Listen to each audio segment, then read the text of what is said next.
Welcome, folks.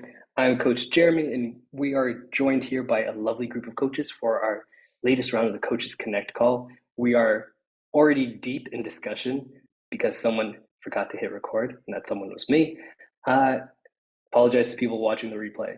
But our discussion so far was just kind of a general topic, sharing some interesting insights from the week, and Coach Venice shared their experience coaching a client who is also a family member and helping them to wade through some of the discomfort to find a place of real value for them. Coach Chris was able to share how their group coaching was able to create enough structure to give their clients chances to explore, but also to meet them where they're at. And it reminded me also of a coaching experience from this week, whereas with two separate one-on-one clients who kind of encountered similar scenarios where both of them are in really high stress periods of their life right now. So the circumstances are very materially different for these clients. Uh, Honestly, I can't think of them being more different. But the commonality here is that both have really high stress, and the resources that they can devote towards coaching actions were quite low. And the way that they responded was very different. In the first scenario, the client noted that stress is really high. They agreed that their resources and capacity for coaching actions this week were quite low. And they really internalized that as like, this is a failing on their part. Like they should be doing more. And we had a longer conversation, and a lot of it led to a space of they are used to being a high achiever from a really young age. They are always doing something, and that's how they've received positive regard for themselves from parents, from teachers, from employers. Like they're used to really giving it their all. And right now is a struggling point for them because they just cannot. And it's not based on anything that they can really control. So the conversation for us ended in a space where we agreed to do less. We discussed the value of doing less and also highlighting some rest and recovery strategies. And that's where we left that conversation. The other client, also really high stress period, but they responded in a really different way in that they understood that they only have limited capacity to do the things that they need to do this week or the things that they want to do for their health and fitness goals. But they took it in as, I'm really glad that I am doing these lesser actions for this week. It's giving me the space and time I need to focus on other things. And also, it feels like I'm connected to my practice in a way that previously these events around me would have knocked me on my ass. But now I'm seeing it as this is a win for me. And I'm doing things in the space where I normally kind of throw in the towel and then pick back up in a couple of weeks or months or whatever. So it was an interesting conversation. I had them almost back to back. They were scheduled like an hour apart. Uh, and in both of them, my tactic was very much the same as recognize stressors, ask what can be done or what would be valuable to help fill your cup for this week without feeling overwhelming. And then in one instance, I had a more deep and thorough discussion with the person to let them know, let's remember that reality exists here. And even though your former self would have operated in this way, it might be valuable to try a different thing. In this instance, trying a different thing actually means doing less. And for the other person, I just got to sit back and listen as they explained to me why it's valuable to do less. And I just sat there and shook my head like, yep, strong agree. Uh, so I thought that was a cool interaction that I got to notice this week. So I'm glad I got to share with you. Anyone else have any coaching wins from this week or experiences from this week that they want to share? Cecil, what do you got? Hi. I just wanted to kind of share the duality of how different clients are. Um, One of my clients, she recently, she's a friend of a friend. So recently, my friend had met her, and she said that she was so happy with my coaching that nobody listened to her the way I listened to her. Um, and not even her partner or her family members. And she has told me stuff which she has not told, even her husband. And that was so kind of rewarding to hear that, because we have made a huge progress in our health. When we started, there was a lot of body image issues, and she was continuously focused on what people would think about how she looks. And we have kind of shifted focus from that to focusing on the health. And now she talks more about health than more about how her body looks, or how her hand is too big, or stuff like that. So that is one client. And the other client was I devised a different approach, because when I start listening to her, she can keep talking. And sometimes I feel like that becomes an excuse to not do the workout. So by the time, like, the 30 minutes, I do 30-minute workout session. So by the time the 30 minutes ends, she's like, oh, we are out of time. So we can't do any workouts today. So with her, I'm like, no, you know what? We first do the workouts, and at the end, I would keep like 5 minutes to discuss anything that she has to share. And I just wanted to kind of share this to show how different the clients can be, and how we need to devise like such unique approaches to meeting each client.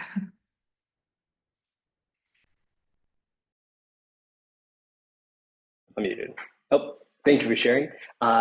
One question I would ask, and you may have been in conversations when we've spoken about this specifically, is a client who is very comfortable filling all of the space of a session with just monologuing. Is there anything that you use to help interject and kind of break up that conversation so that you're able to achieve your objectives as well? So we meet like about 4 times a week, like for 30 minutes each. So first day I kind of leave it loose. If it's a Monday, they have a lot of stuff that happen on the weekend. I'm not too strict about it. But starting Tuesday, the moment we start the call, I just tell them the plan. This is what you are going to do. I don't even give that space to have a conversation. So on Monday, already the conversation has been done. So on Tuesday, it's kind of like, no, we need to work out first. And then at the end of it, I would ask, hey, are you experiencing anything?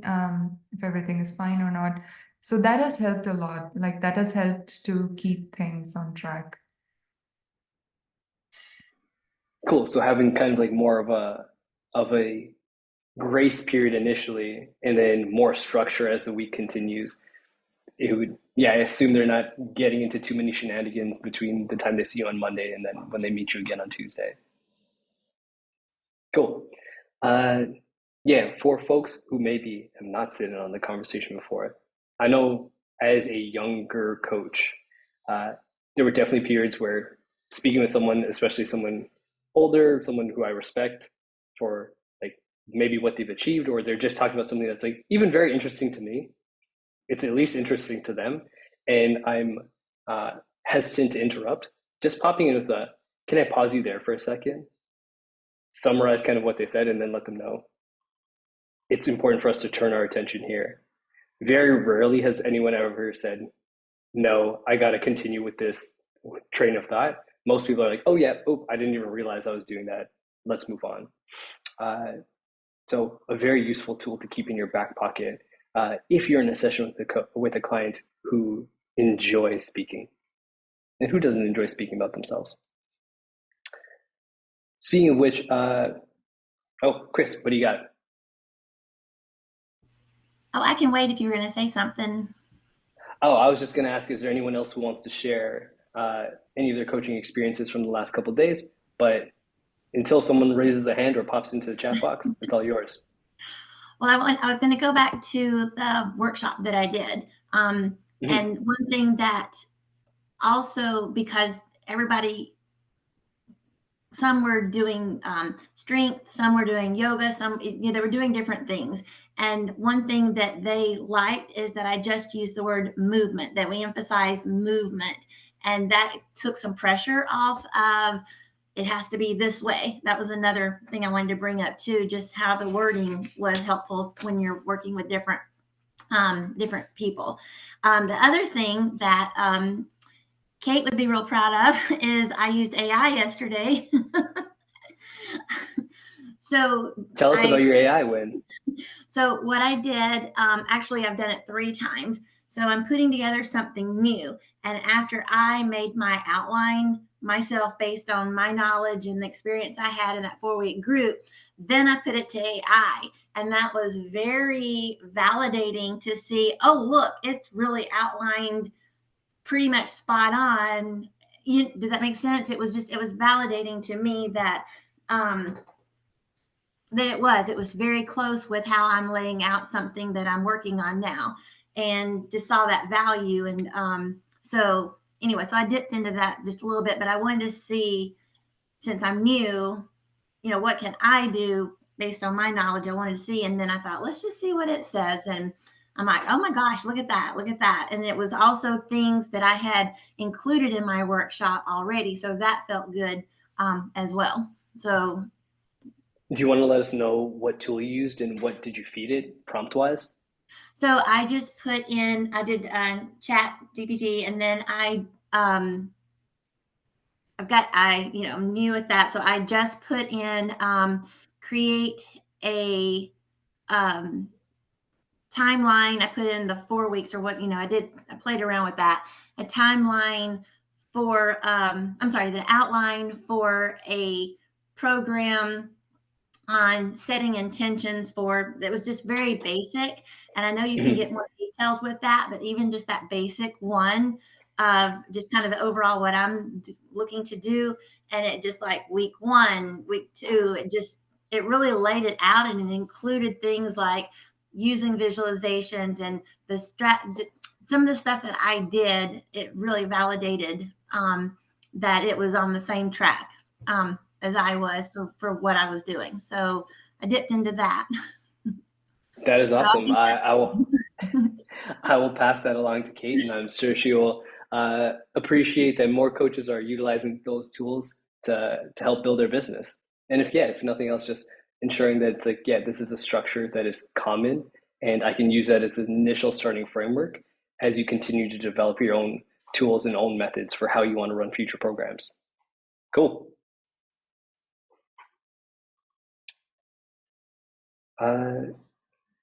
Anyone have any questions or discussions that they want to bring up for today?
Chris, I actually have a follow-up question for you uh, regarding your program. So I'd seen previously in the coaches community, someone asked, like, uh, do you use a specific title as a coach? I'm curious to know. It sounds like your work is a little bit like not very nutrition focused, at least not in this program. Or at least, again, that's my interpretation from what you've described. Uh, how do you describe your coaching, or is there a title that you ascribe to yourself? Starting off, I'm just kind of doing like accountability for movement, nutrition. Like if they were wanting just some accountability for meal prep or getting steps in, they really kind of like that's been my only experience, was that 4 week, and it was kind of choose your own adventure type thing. And let's talk about strategies of, this is my intention, and how to bring that to actually getting it done. That I want to do this, help me get it done. And so it was more like strategies based on it. But I am signed up for L2 for the, and I want to dip. So now I'm working on something nutrition with that, with the hand portions. I'm working on that for the fall, of putting something out for the fall. So yeah, but just to dip my toe into the water, it was more like, let's just kind of see what everybody wants to work on. I had 6 participants, and they were all, most were working on being more intentional with their movement during the week and getting that done. And but there were a couple on wanting to be more intentional with their meal prep and just planning their meals out, looking at their week and seeing what obstacles they have and how can they work around that or fit it in. It was more based on that. And then I was myself working on, because I wanted to model it. So I was working on 2 different things. One was journaling about something particular. And then the other was, I hadn't really noticed how quickly I eat. And I wanted to work on slowing down myself and being more mindful. So I was sharing the strategies I was using for working on that. And I even talked about why I think, as a teacher, I was always having to eat quickly at lunch. As a mom, it was always got to eat quick, get to baseball practice or wherever. And that even though my kids are grown, I was still kind of in that rushing through dinner type situation, or that mentality, or whatever habit. And so I chose to work on something alongside with them so that I could model some strategies that would kind of fit any of it. And a lot of it was making more like how I'm going to implement it. That I think this is my week ahead. I have this, so I can't, this is going to be tough, or we're eating out, or, so I've just modeled some strategies, and then they were doing the same thing, looking at their obstacles and how they could work around them. And so that one was that wasn't particular to anything like nutrition or movement. It was more just the strategies of bridging that from, I intend to do this, but then the weekend comes and you didn't get it done. How can we bridge that so that you feel? We talked about all or nothing a lot. So going from essentially intention to action. Yes, exactly. Whatever that action could be, as long as it's kind of sounding like in a health related desire, but not necessarily here's the curriculum we're working through. Right, exactly. And I had like some prompts, reflection prompts during midweek, so they could reflect back on if there was an obstacle, how did it affect their mindset, and what strategy did they use. We talked about strategy. So it was basically that. Like I said, there was 6 of us, and most were really wanting to get more movement, whether it was a walk or going to the gym. And then a couple were working on, So, but I'm working on something else now that is will be more nutrition based with the habits. So I'm excited about that. Cool. Well, I look forward to hearing future updates about how the development of that program is going. Thanks. Looking in the chat box, Tanya, welcome to your first call. Glad to hear that you are benefiting from hearing our updates and getting a glimpse into what a coaching practice can sound like. You asked the question, can I ask how you guys grow your community? Which is a good question to ask. Coaches here, is there anyone here who actively manages a community and has a growth strategy for it? I will say this is probably more of a challenging one. I have some thoughts, but I want to open up to the coaches here first.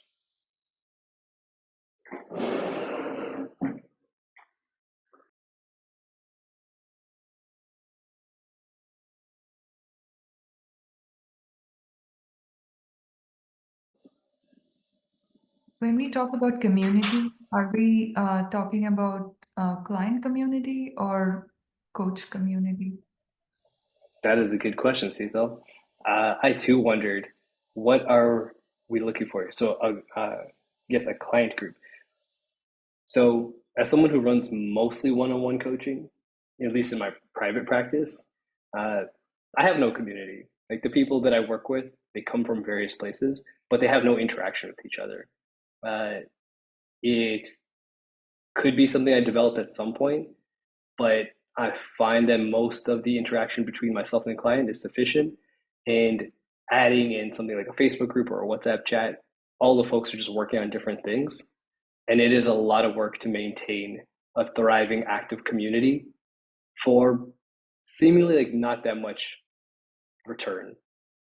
So something to consider. If you have a group coaching program where everyone is working on the same thing, that might be a different scenario. Chris might actually have some feedback on that one. I had a hard time getting people to engage in the Facebook community. They were showing up because I could see they were watching my videos, the modules that I created. And by the way, something I celebrated as a win was, I think about a year ago, I could not figure out how people were doing some of the like Loom. And I remember watching something Karin had put out, and I thought, how does she have the video with her picture down there talking?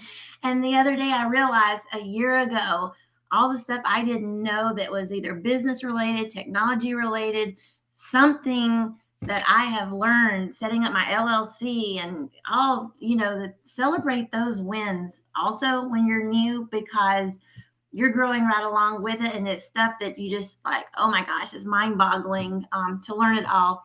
But that is something with my Facebook group that even on my feedbacks, somebody did mention they wish that others would have been more active in the group. And I don't know how to make that happen. I mean, I would pose questions, and it was just 4 weeks, and I know everybody's busy, but that was something that was hard. But so there wasn't so much to manage, except what I'm learning now is, and this was in the feedback too, is when I would post the video for the day, if somebody commented on something from several days ago, it bumped up that, and people couldn't find what's new. So I'm learning now how to organize it into the guides and videos. I'm still learning how to manage all of that before I do the next one. But for the people that the clients that I see myself working with, Facebook group seems to be the lowest hanging fruit because they get on it anyway. So for now, that's what I'm using. And so managing it, though, it wasn't too much to manage, except now I'm seeing I needed to be better with the files um, and promoting some sort of interaction. So I don't know if that's helpful or not. I'm still learning. I'm glad to see that you were able to share kind of some of your learning experience and the learning curve involved. Uh, in terms of managing social communities, it seems that there's kind of a few factors that are worth considering here. And some of them are, what is the demographic that I'm working with? The tighter the demographic, typically better engagement. So if you have like a wide dispersed group, you will see kind of like ranging levels of participation. Whereas if it's like really tight, let's say like moms between 30 and 35 who have their first child and are on maternity leave, like there's a much more social cohesion in that group. So there's likely to be more discussion because they just have more in common to talk about. Uh, Chris, for the scenario that you're posting here, where it's like I post regular video updates, that's what I've seen when the group is kind of like more dispersed, or they're just a kind of more of a fluid group where it's like we're not working on all the same thing, we're not all from the same background with the same circumstances. It's kind of the way that you have to be. You have to drive a lot of the traffic in that group.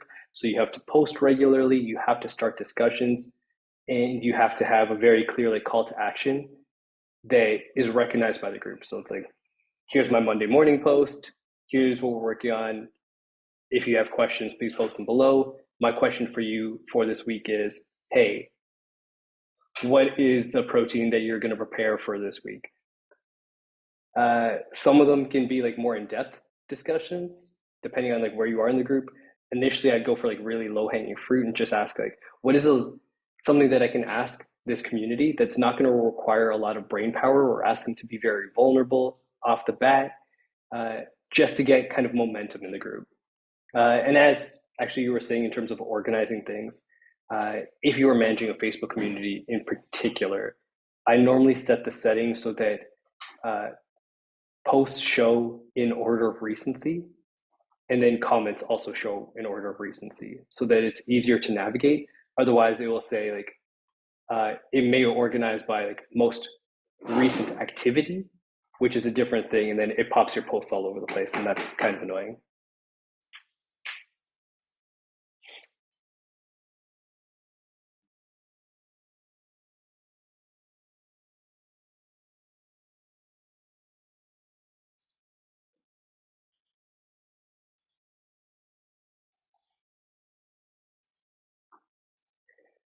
Yeah, Tanya, I mean, if you have a social media group on WhatsApp right now, another factor here that I should mention previously also is trying to organize your people on platforms where they are already engaging regularly works way better than trying to encourage migration to a new platform. So if your people are avid Facebook users, that makes sense as a platform to go on. If you already have all of them engaging regularly on WhatsApp, putting them all together there may do the job just as fine as just as well. Trying to move them to a different social media network or a social network like a Discord server where none of them have heard of Discord, probably going to be quite challenging. So it's about really understanding like where are my people already hanging out? What are the patterns that they're already used to engaging in? And can I utilize that for our benefit here? Even if it means like, oh, I have to learn to navigate a new thing.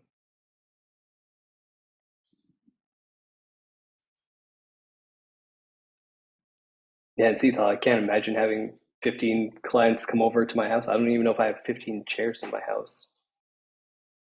We have to sit on the floor like kindergarten style. Yeah, I have a whole post on PN coaches community about how I did it. I used my cat tree because I didn't have like a platform to keep my laptop. So I borrowed the cat tree from my cats to keep my laptop.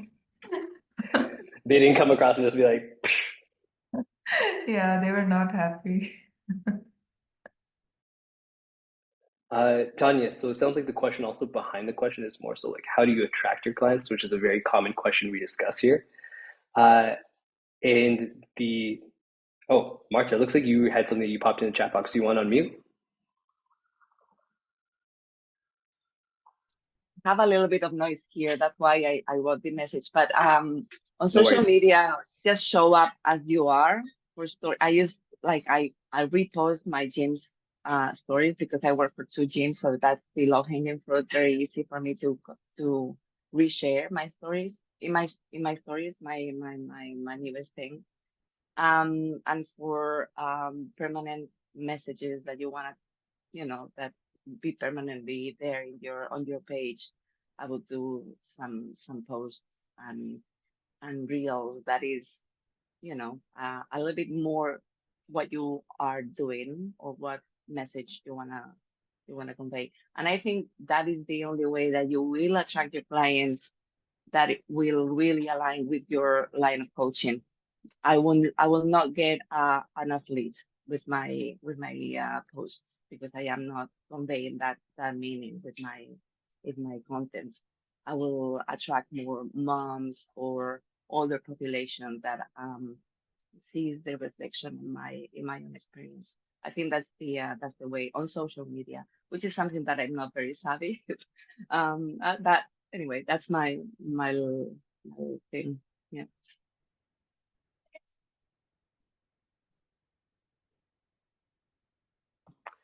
The advice that I offer on almost every call when this question comes up is that the people that you're most likely to coach initially are people who already know and or like you.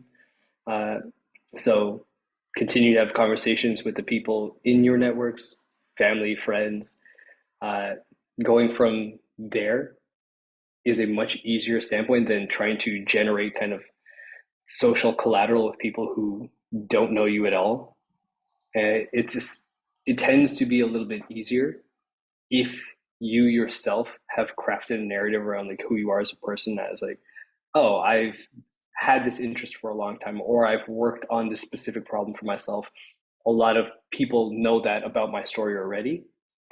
That is an easier touch point that they can then associate you with someone who may be able to help them solve their own problems. What do you got, Chris? So, having been a teacher for so long, that was my previous career. I know a lot of teachers, and our local teachers have a private Facebook group. So I actually asked the admin of that group, could I post about my beta group since it was free? I wouldn't be selling anything in there, but could I post it to that teacher group? And he's like, absolutely. Wellness is very important for for the teachers and staff at our local schools. So I did reach out there, and that's where I did get some feedback. So I don't know how I would go about it now that I'll be charging, because that would be, so I'm hoping word of mouth or how I can do it that way. But I thought, where, that's definitely, because there's hundreds of people in that group, I'll put it there. But I did ask permission first, because I just felt like that was the right thing, because there's no selling in that group. But I wasn't, because it was free, and all I asked for was feedback, and to give it a try. And I hope they got something out of it, and to offer me feedback that I'm new, and that I was the teacher in this county for 18 years. So that might be an option too, is to see, is there somewhere where people are already in that niche for another reason, that you could maybe post like that. I'm not sure if that's helpful. Yeah, I mean, actually, something specific feedback for you, Chris. What you might want to do for your next round, because you said it's explicitly forbidden to sell in there. What you can let them know is, hey, I'm running a program. I'm offering discounted spots to teachers. So if you want to sign up, send me a message, or here are these directions to sign up. And then potentially like one person I'll select for a freebie. And that lets you get a foothold in that group with kind of like tiptoeing the rules a little bit. If that is not allowed, then I'm sure their admins will contact you. But if it is allowed, then it gives you a way in that allows you to market to that group. It's also clear that this is not, or this is a paid program, and that they are getting a specific discount because they belong to this specific group.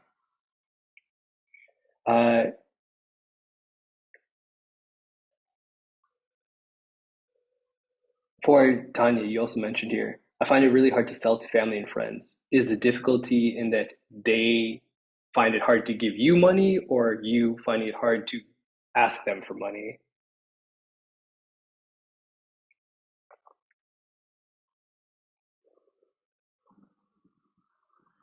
If it's you asking for money, then that is a much more solvable problem, in that you get to set the price to whatever you want it to be. So, what is your comfort level and what are your expenses? If you're okay with it being free and you taking a loss on coaching them, you could certainly do it. If you would like to at least make the money back for your expenses, then you know what you need to charge. If you are looking to use this to supplement your current income, then you can ask that question, what is an amount that I would feel comfortable making each month where I feel like this is in line with the work that I'm doing? And if you needed to supplant your income, then there's a very specific number there as well that you can calculate to understand, like, what are my monthly costs? What are my investment? What am I trying to save for? And then bill accordingly. It's super common for new coaches to kind of run into that problem where it's like, I have a problem with helping or with asking for money. In most coaches' experience, it is in our nature to be helpers and to provide services to people. Understand that a coach who doesn't ask for money is probably not someone who's going to be a coach for a long time, which means that you will likely help fewer people. So feel free to play with the kind of where you feel comfortable on the scale right now and then scale up accordingly.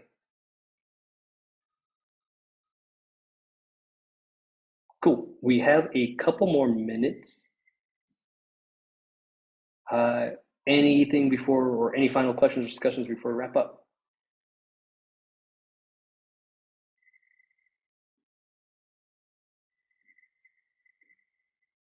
Duran, thank you for being here.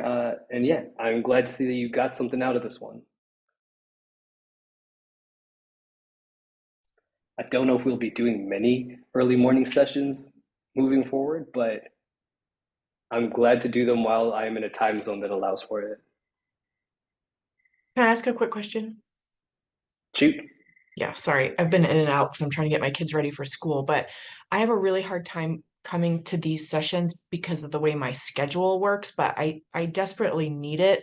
And I've asked quite a bit in the Facebook group, but I haven't gotten quite the answer that I don't have clarity around the answer. Is there a way, I've gone through PN2, is there a way to like hire one of the PN coaches to pick up where you would leave off with graduating from PN2? Because I finished in April of last year, but there's a huge gap for me where I don't seem to have the opportunity to practice the skills. I'm practicing on my real life clients, but I need more of like a mentor. Is that possible at all through PN? Yeah, I mean, many of our coaches do some of this work for PN and then also with their own practices. So okay, how if would you I sign find up for out coaching, more?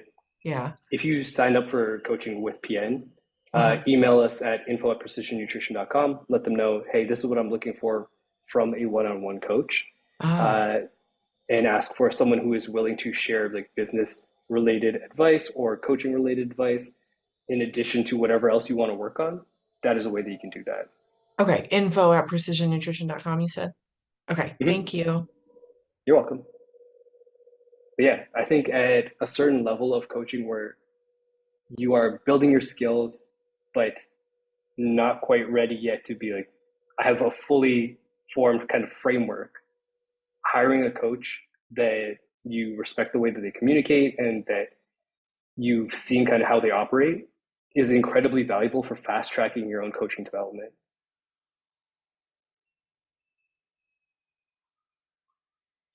No worries, Sonia.